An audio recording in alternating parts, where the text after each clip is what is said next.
First, what does it mean to be the first? To do anything? We reserve a special respect for those people who clear the path and chart a course that no one else has traveled. The rewards, the accolades, and I'm guessing the personal sense of pride are enormous. But so are the challenges and the struggles. In the following conversations, we will celebrate those Minnesotans, African Americans all, who stand out because they were first. Chosen by the Council on Black Minnesotans, we will talk briefly with 6 of Minnesota's finest, pioneers, groundbreakers, and if you're wondering why it's important to mark the lives and careers of these esteemed members of our community, consider the history of this country. Our first accomplished it in spite of barriers and obstacles many of us would not be able to overcome, but they did. I wanted to know, among other things, if being first was a part of their consciousness, what was happening in their minds and hearts, and what being first means to them now.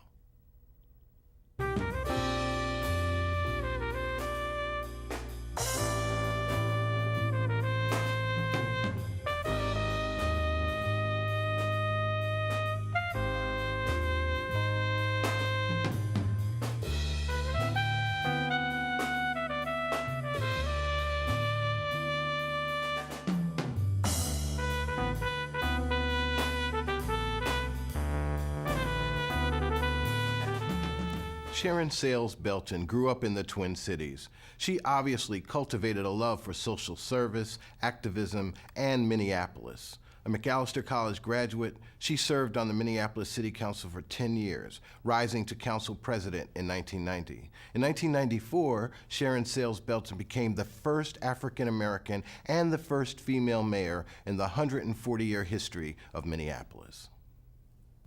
Good afternoon. The Honorable Sharon Sales Belton, former mayor of Minneapolis. And we're here to talk about being first. You're the first African-American mayor of the city of Minneapolis. So what does it mean to be first at something if you're as an African-American person? You know, I don't know that I think about it a lot, but if I reflect on it a little bit, I would say that it reflects hard work. It reflects being focused and determination. And I think that when I look back at the instances where I've been first, it was really because I worked hard at it, I was focused. I don't think I was ever trying to be the first. I was just trying to be good at what I wanted to do or what was important to me. One of the things I like to tell people when they ask the question about being the first is, you know what, the goal is not to be the first. Right. I don't want to be the one and only. Right. I don't want to be the one and only. I'm the first, that's cool, but the goal and the objective was to create the opportunity for others. Because if you're the one and only, you've done something one time. Where's the impact in that? That's cool, but history will turn the page on that, and then things will still be the same.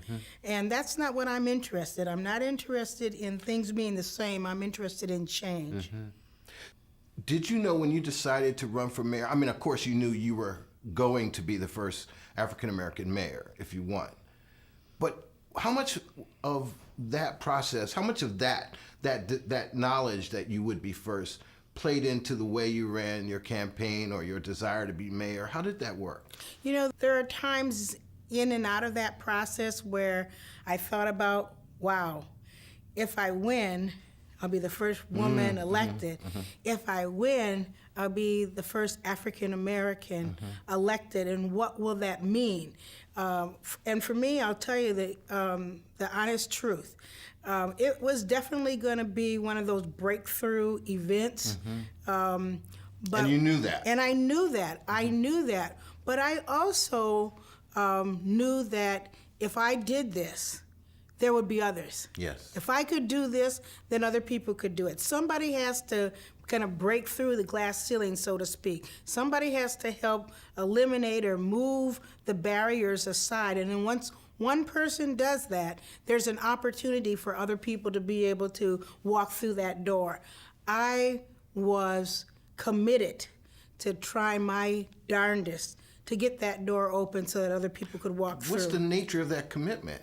I don't know. I think it was really something that was just kind of instilled in me, from kind of way back in my days as a girl growing up in St. Paul. My experience came out of the old Rondo neighborhood and watching my own family and watching my own community, watching the adults around me just be absolute champions for quality of life, healthy children, strong community, and they fought to, kind of protect our community.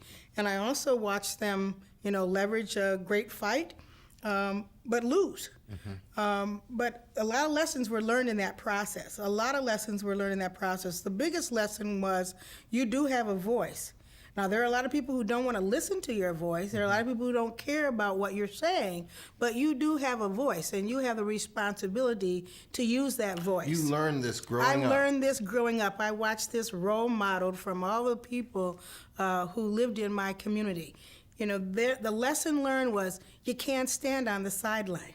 You can't stand on the sideline and just be a whiner and a griper. If you want something to change, you have to step in and get involved and work hard to try to change it.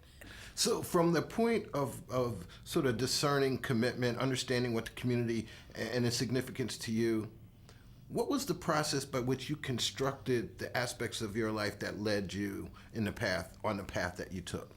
There's a lot that I could choose, but I think the one that I will mention is going with a group of college students down to Jackson, Mississippi to do voters registration. I had never really seen, poverty. I'd never really talked to somebody whose constitutional rights, whose basic rights guaranteed to them by the Constitution, were being denied them. And to have people tell me that my life was in jeopardy, I can't talk to you because I could be hurt, I could be killed, my family could be harmed. Please don't let anybody see you at my door. When I came back to Minnesota after having that experience and I got back to my, organizing back at home and I was knocking on people's doors and saying, hey, I'm registered to vote, and people would say, I don't really want to vote or I don't really care. I was furious. You had, yes. I was absolutely furious. Excuse me, you have nothing to risk. Yes. Nobody is going to burn your house down. Nobody is going to deny you a job because you vote. You need to vote because you need to be involved. You're complaining about this. You're upset about that. The least you can do is to fill out this form and go down once a year and vote for change. Right. Obviously, in the way that you see your career, it is as a woman and as an African-American woman. Yeah. And so there's some aspect of this that I'm really curious about this first, because you were also the first woman mayor. Yes. And so how do the issues of gender relate to the struggle of or the course of your career? For me, I was kind of coming up right at the time of Black Power and right at the time of feminism. So both of these issues were really very important to me. I knew Black women were being marginalized and discriminated against, as were my white counterparts, right? I knew Blacks as a whole were being discriminated against, which is why we needed to have an empowerment movement and Black Power. So I have all these things going on. We won't talk about the middle where the flower children were all trying to do their own thing too. But let's just talk about these two political issues. And I decided that I would probably spend as much energy on working on Black empowerment as I would on feminist issues. So I was very actively involved. Very actively involved in domestic violence and sexual assault as one of the founders of Harriet Tubman's Shelter for Battered Women. And I remember when we were working on some of those issues, those folks that really didn't know me, wanted to call me a radical feminist. Well, okay, if that's what it means to be a radical feminist, that you are going to go and fight against domestic violence and try to educate women to keep them from being victims of sexual assault, I will be your radical feminist. I will take that. Was there anything that happened? I'm sure there was at least one thing, probably more than one, over the course of your career, or still even in your career, that challenged you to a point where you had to exert some special energy to get over it, around it, some that you had to deal, some barrier or obstacle that sort of stood as a potential to thwart your dream? Now, there's a policy decision that I made that I couldn't talk about openly that was a really tough one. And where I really felt as a public leader, I felt intimidated. I wasn't the mayor at the time. I was a member of the city council. And I was advocating for civilian review of police conduct. And it was the day of the vote. We had a long process, a lot of citizen engagement, a lot of public hearings. But the decision was coming to a head, and a vote was going to be then made by the city council. And on the day that the decision was going to be made, a number of people from law enforcement, including some people who, are, my friends, today, they all walked in the room, kind of all single file, all in their crisp uniforms and everything. Everybody, was armed. They had their guns on and everything. And they walked in the room or whatever, and they were all standing uniformly and, on a dime. I don't know if somebody snapped their fingers or what, but on a dime, they all sat down, right? And you could hear that heavy metal hitting that wood seat, and it was like a hard clunk, and it was like, oh my gosh, what's happening here?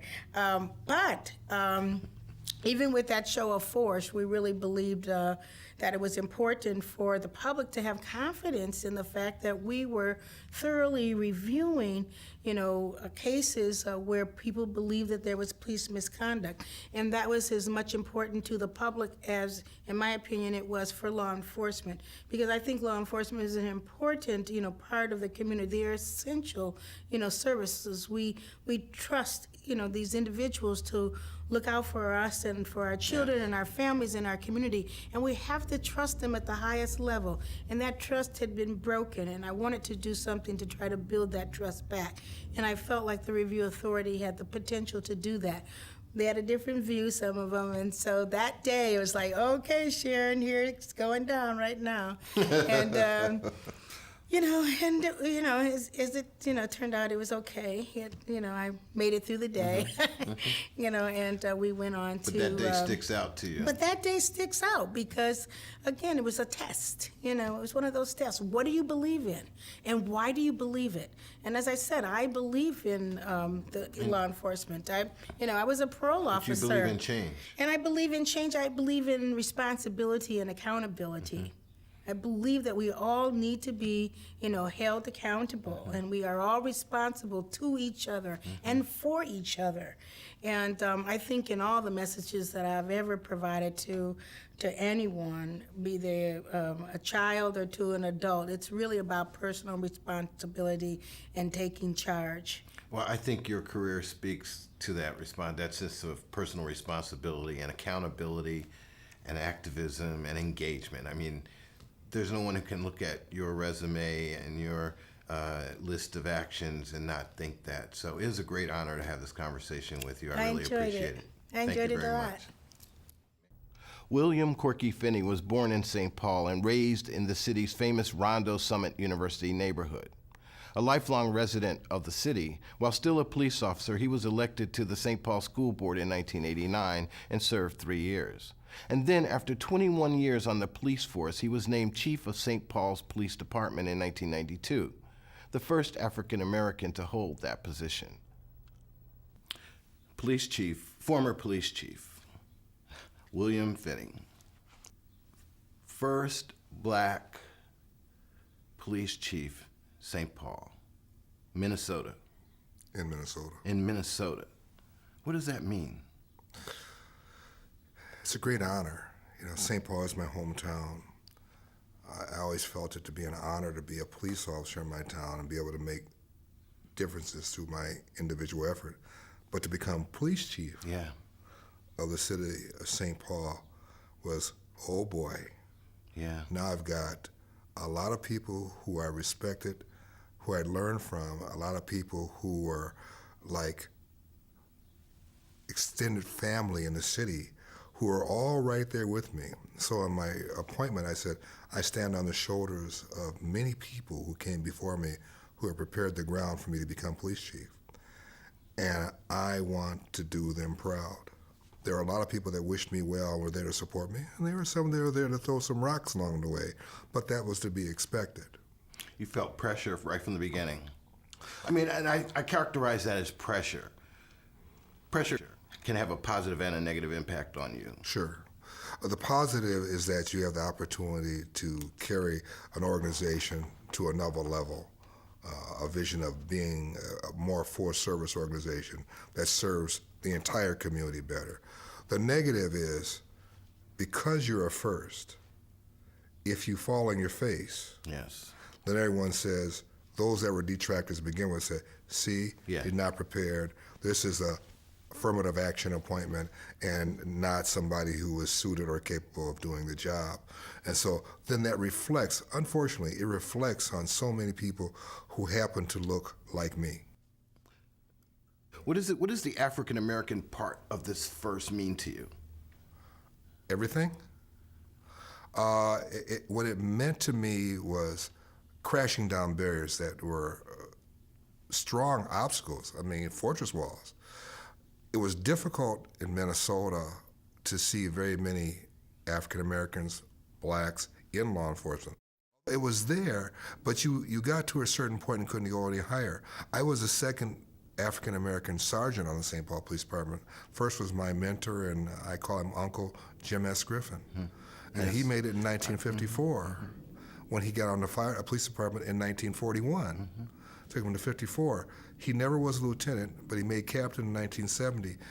I was the first African American lieutenant, and I made it in 1982. So you saw barriers ahead of you. Oh, huge. Did you see them?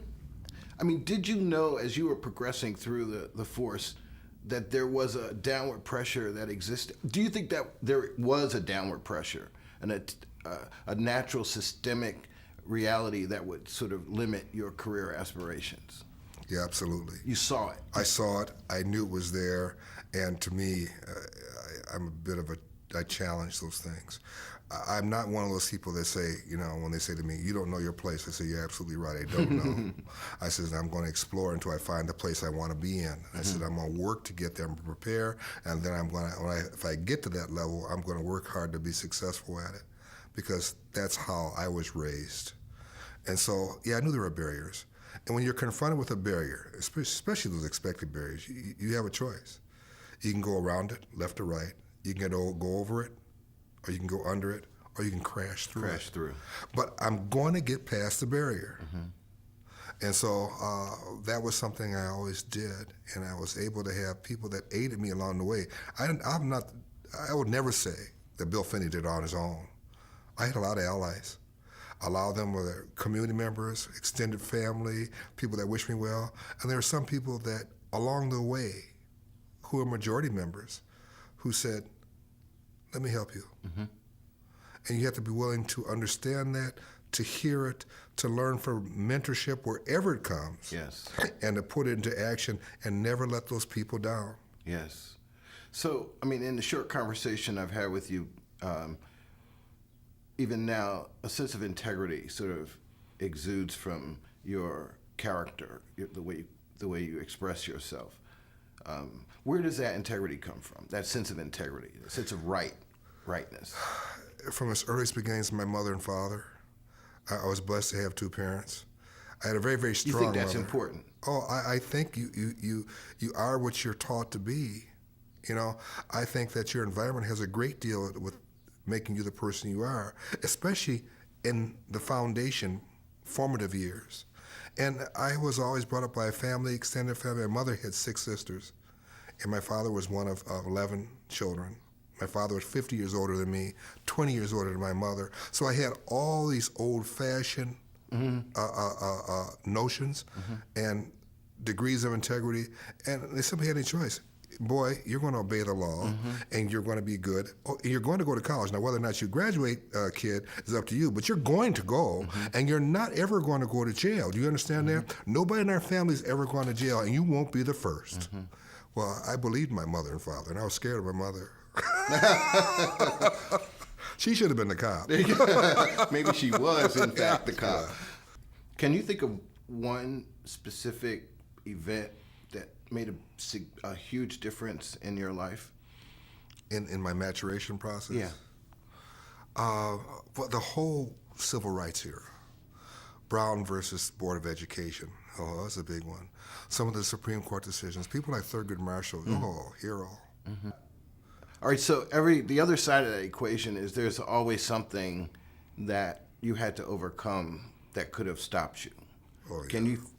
Is there a specific thing that you can point to that you're really proud, happy that you weren't waylaid by that, or that you overcame that? What did you overcome? I can remember my first night on patrol in Mankato, where I was working with an individual who must have drawn the short straw. He didn't want to work with me.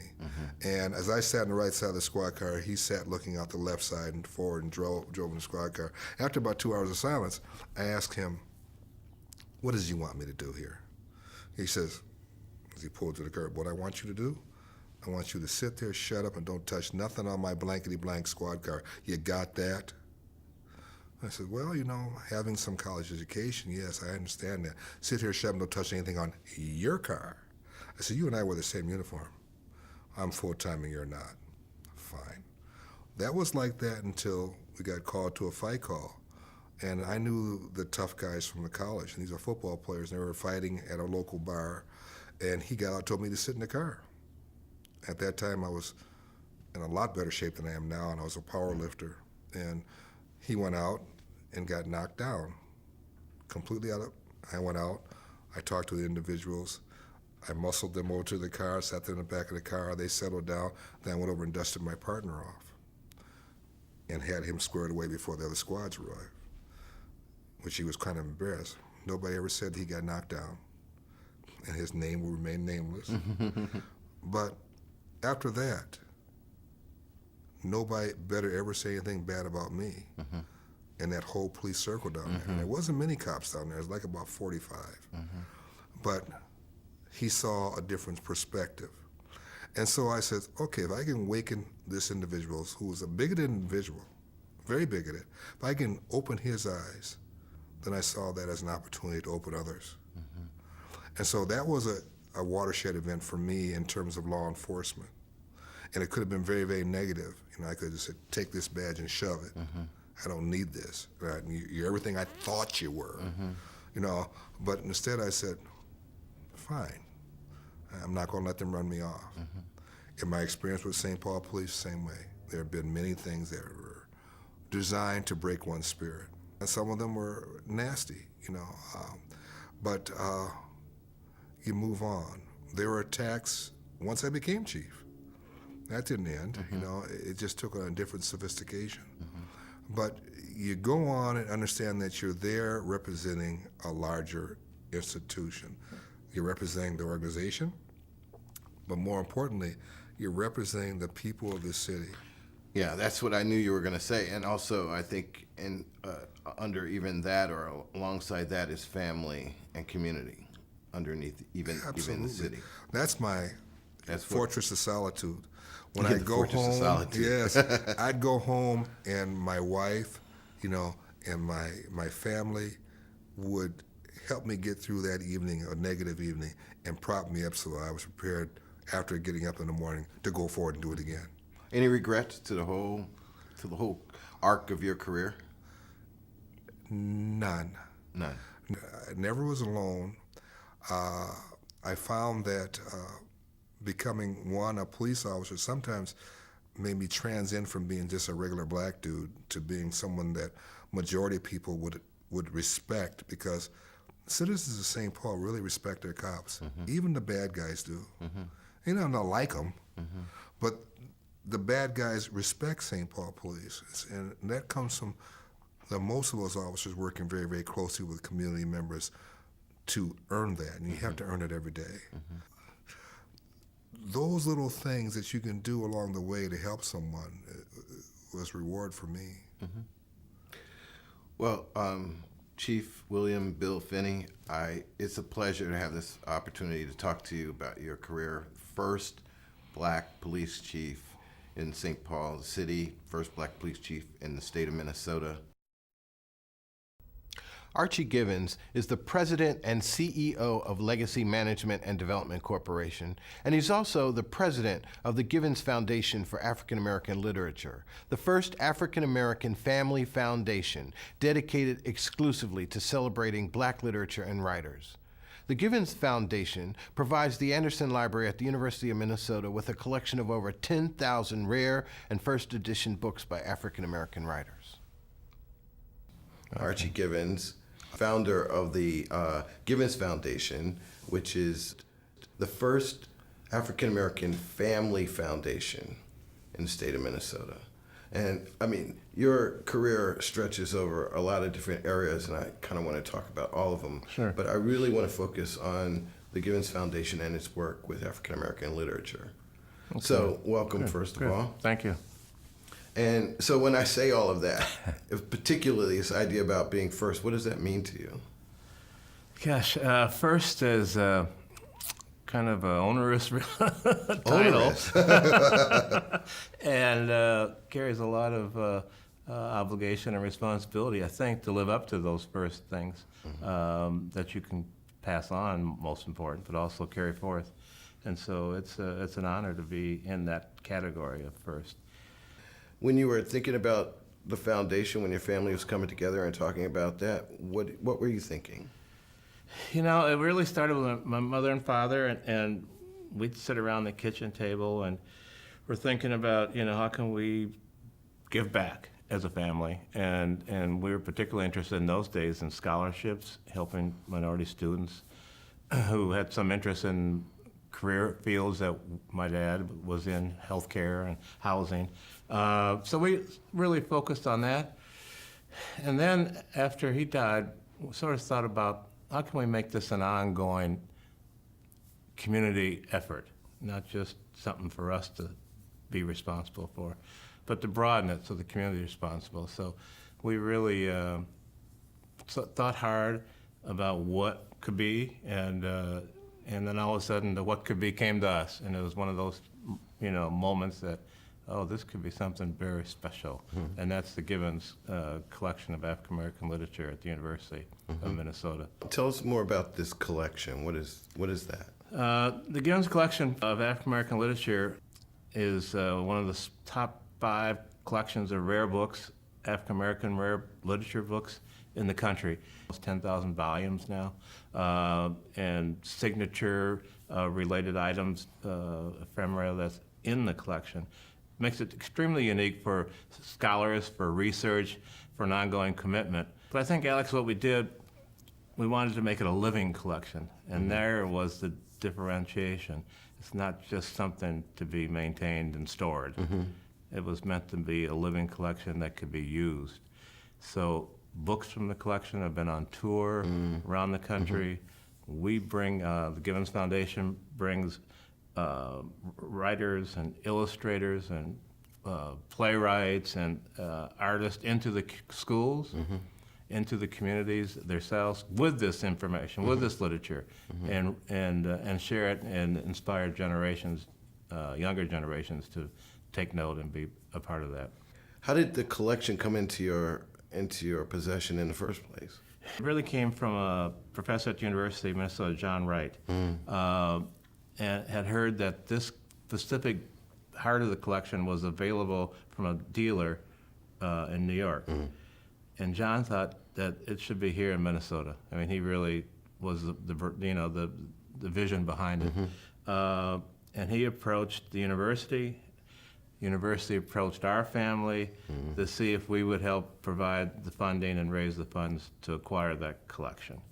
And the way you approached this wasn't just taking your family money and purchasing this collection, right? Or no, correct. Yeah. Well, what it was, I'm curious about the community connection. Yeah. We thought it should be this collection should be something that has meaning to the entire community and should be a gift from the African American community to the university.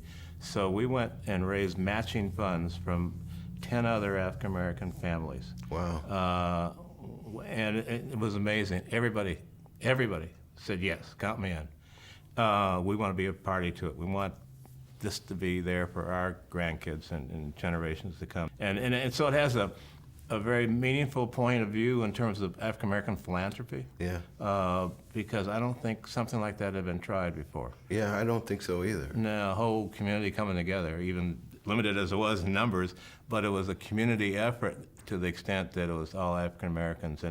And people still think and thought then that, we don't give money, we give money to church or something like that, which is okay, but we don't really do it in a philanthropic sense for a bigger community good.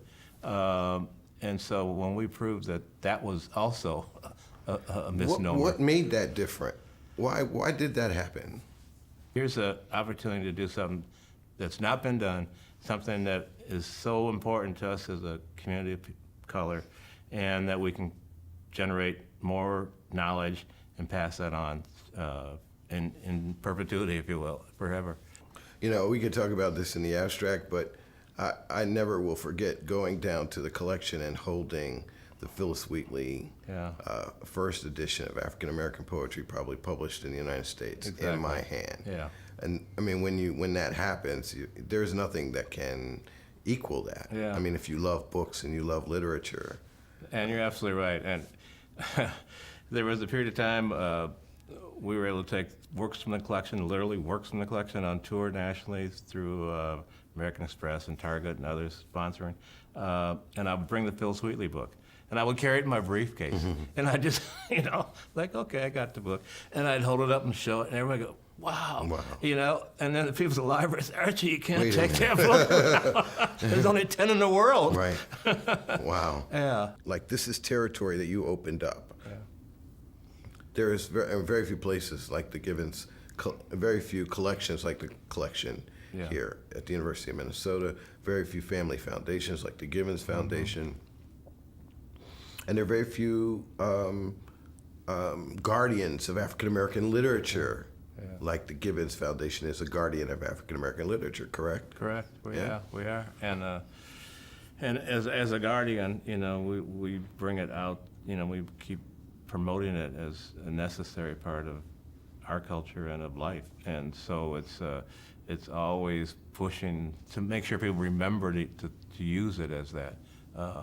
As a tool, as a leadership opportunity, but also a way, now in the whole world of education and, the reading levels and the problems we have as a society, if you can engage kids with reading about people and families that look like them, that talk like them, they take a little more interest. Or a detective story that Walter Mosley writes. There is some significance, and so it's a matter of constantly trying to keep that thought that this is about a community, it's about us as people, it's about us as growth, and it's about us as teaching and passing on. Yep, absolutely. Yeah.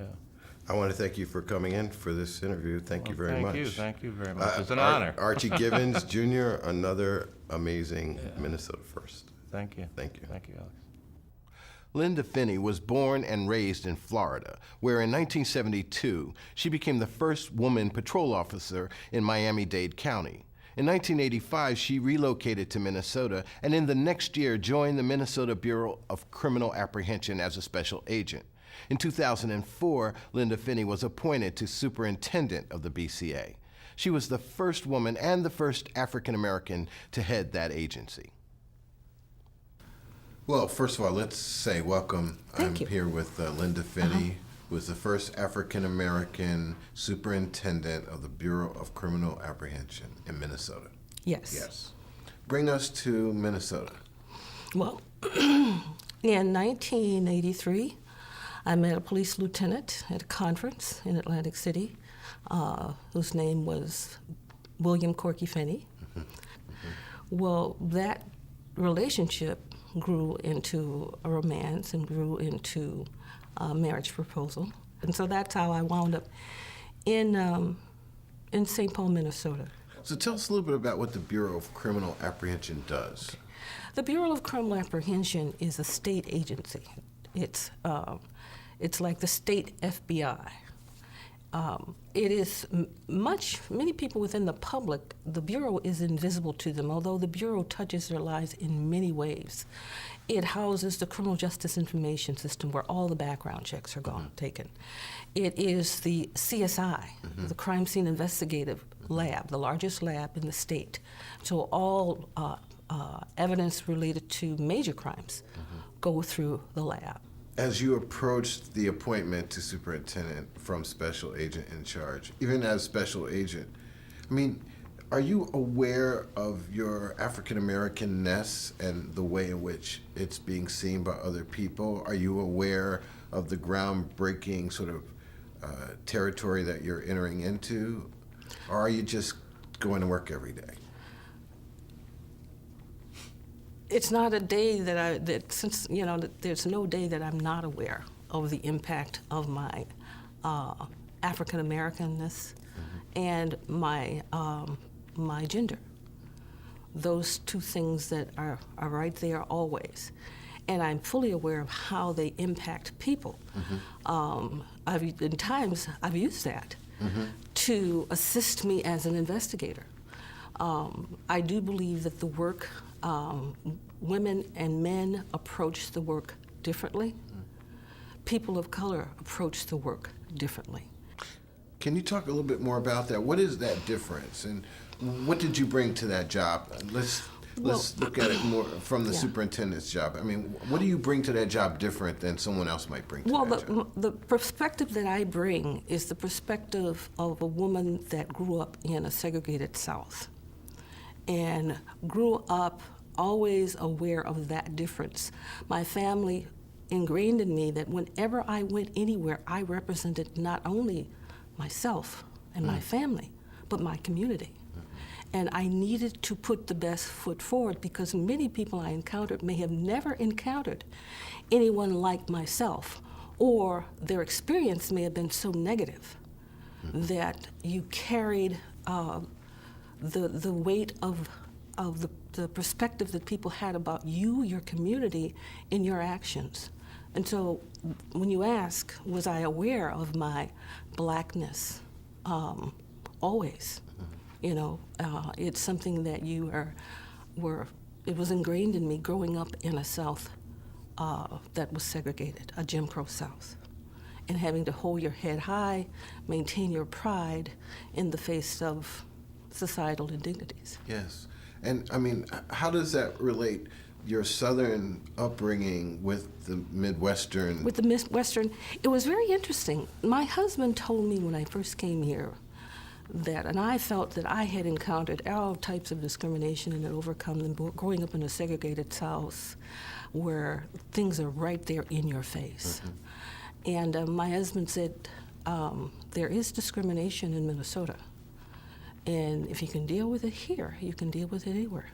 He said, because it's very subtle, okay, very invisible. And so that was something new for me, to encounter that and to understand how to deal with that. When I would do the training took me all over the state of Minnesota. I've been to places, my husband who's lived here all his life, I've been to towns that he's never even been to. And encountered people where it's kind of a daunting feeling when you realize that you're the only person of color within a 50, 100-mile range in the whole county. And people are driving by, stopping by, peeping and looking at you, you know, and little kids, you go into the store and they walk up and they touch your skin because they've never seen a dark person before. So, I mean, that was the kind of thing, and so I realized that how I behaved, what I did, what I said, was representative of my entire, not just my family, but the entire race, African Americans, you know. That's a powerful responsibility. I know that you take it naturally, it's organic, it was how you were brought up, but don't you think really that's a lot? That's a lot to carry around to just, I mean, you're just trying to do a job too, well, right? Well, that's why I think that it's sometimes, yes, and I think that it's sometimes the burden that I think officers of color, whether they're African American, particularly if they're the first, or Latino, or Asian, often they bear that responsibility. And it is some of the things that cause some of the stressors. The Yes. high hypertension and all the other kinds of Yes. things, particularly if they have no outlet to be able to vent, and mentoring sponsors to tell you, how do I deal with this? You know? One of the questions I've been asking is, what is the cost to being first? The cost can be a number of things. A number of things is that isolation at times, subtle indignities that you have to bear. You have to bear up. You bear up, and sometimes because I am a teacher, I often try to use it as a teachable moment. So, cost, then what are the rewards? The rewards is that you can change attitudes. You can change. Many people have just not encountered. They've just never experienced. And this is a moment to teach them and let them know that we are, yes, we're different, but in many ways we're very much the same. And that has been the reward for me. So, as we sort of bring this to a close, the legacy of being first, how do you think about that now?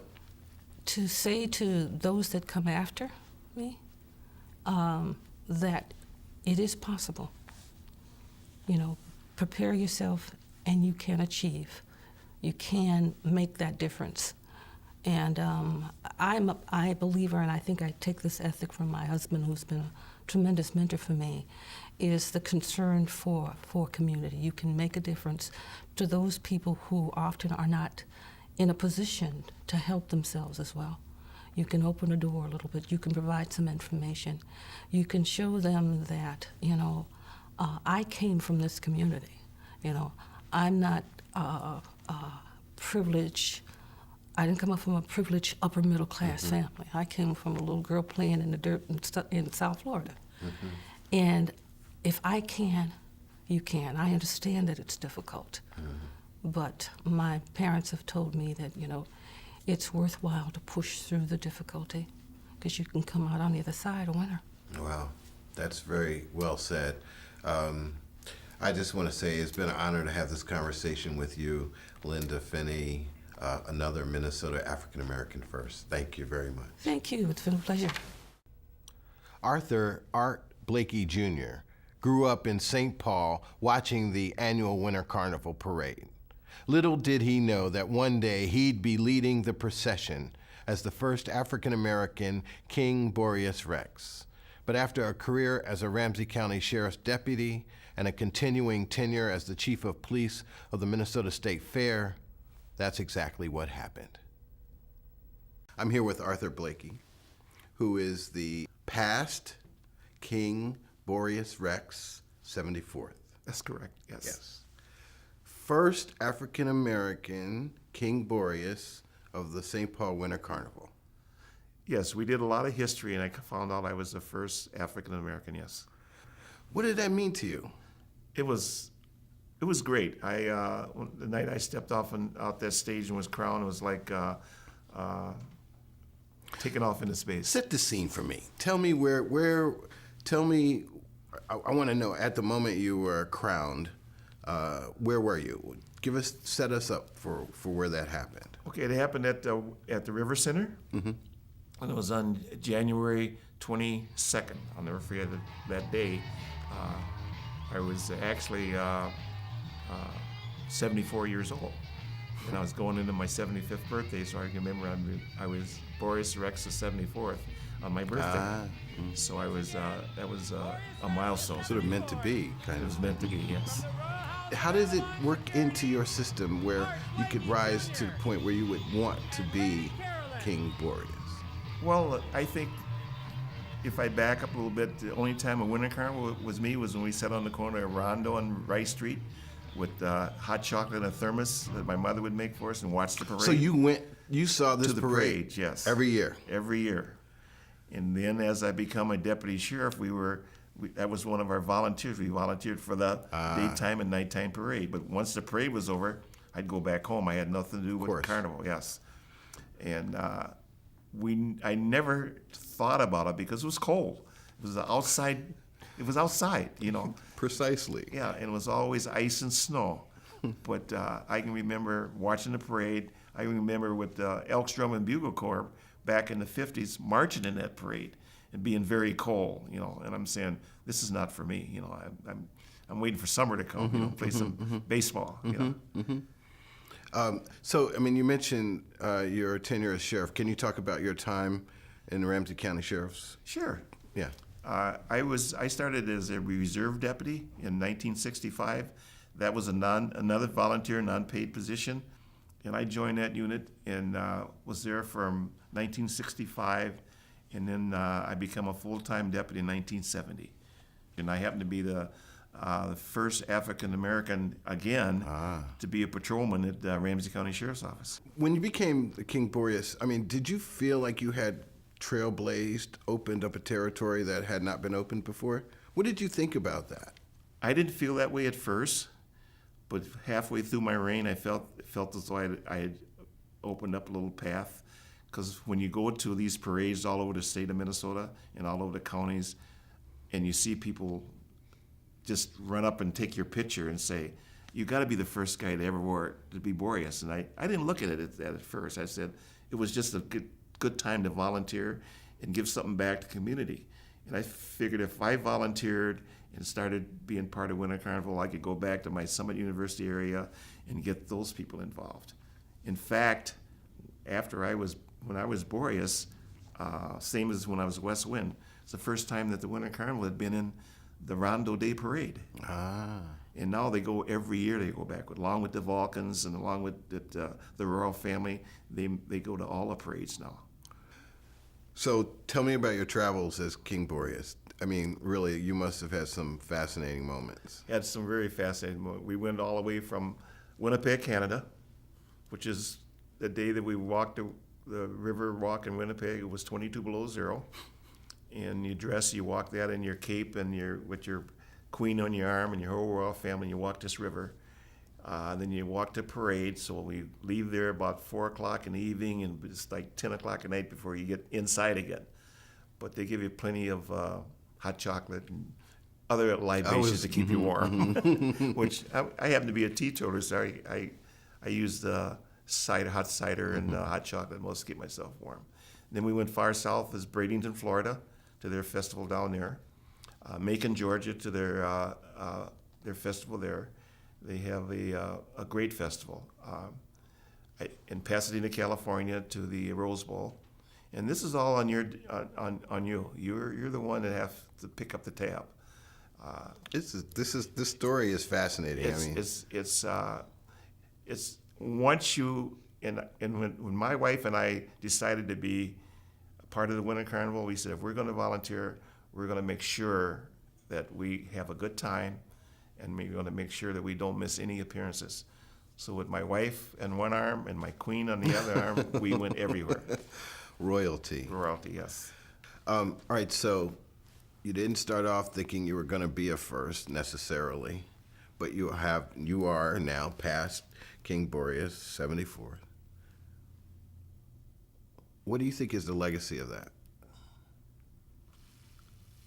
That's kind of tough. I think I just want people to not look at me as being the first, but look at me as a good volunteer, a good person, a people person.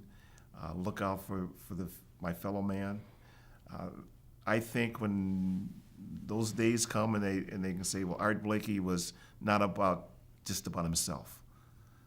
I've always tried. I think myself and Bill Finney I got a portrait in my office, and you might have seen it where reaching down, bringing somebody up. Because my dad always told me, when you go up, you got to come down that same street. When you come home at night, you can't go around the back door. You got to come through that front door. So I want people to understand that my legacy will be that I was a straight shooter. I love my people. I love all people. Excellent. What a legacy to have. Yeah. This has been a conversation with Art Blakey, past King Boreas Rex, 74. It's been an honor and a pleasure. Thank you. Thank you very much. Lucky for us that Robin Robinson made her way to the Twin Cities circuitously from Chicago, where she was born and raised. Robin made her mark as the first African-American anchor of a primetime news program at KMSP-TV. In that capacity, she won many awards, including an Emmy, not to mention the hearts of many Minnesotans. And then, in 2010, she ran as a candidate for lieutenant governor. Now a designer and entrepreneur, Robin continues her journey. We're here now with Robin Robinson, who, by all accounts, is the first the first black anchor, African-American anchor of a local news show in the state of Minnesota. I am the first African-American woman to anchor a primetime newscast. Exactly. What does it mean to be first? You know, it's not something that I sought. I have to be honest, when I was a child and I saw women like Janet Langhart, who came before me, and Carol Simpson, I said, I want to be the first African-American woman to anchor a Chicago newscast. You said that. I said that to myself. I mean, I've At what known age? this is what I've wanted to do for ever since I was about maybe 12 or 13 Really? years old, yeah. That's all I've ever wanted to do. Wow. All I've ever wanted to do.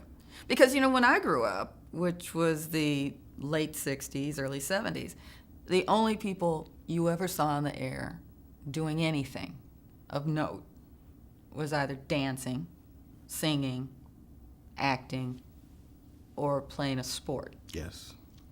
And if you saw a black person do anything significant, you got on the phone, you called family members and Yes. friends, and, Yes. ooh, girl, turn on Channel Yes. 2, turn Yes. on Channel 9, look what's happening. Yes. This is history, this is history. You know, and so... It's true. It's true.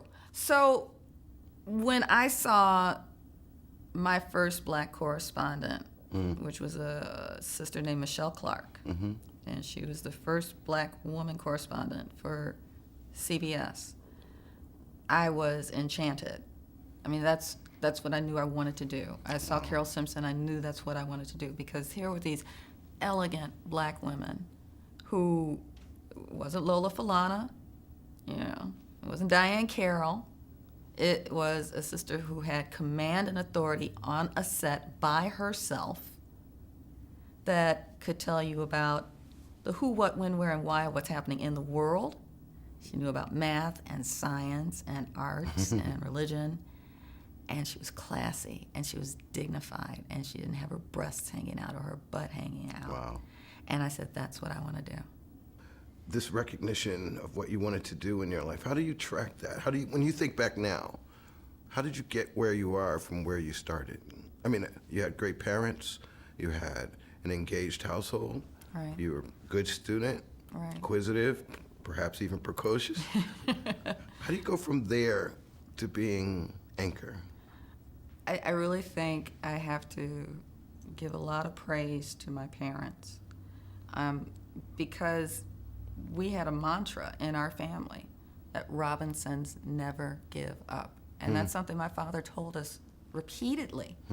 And failure was not an option in our house. And I know there's a lot of discussion these days about tiger moms and how hard you push children, but I don't think my parents pushed us any harder than we wanted to be pushed. You know, we had role models ahead of us, and they pointed out every role model. And they said that, you know, oftentimes role models are not the people that you see on TV or in the movies.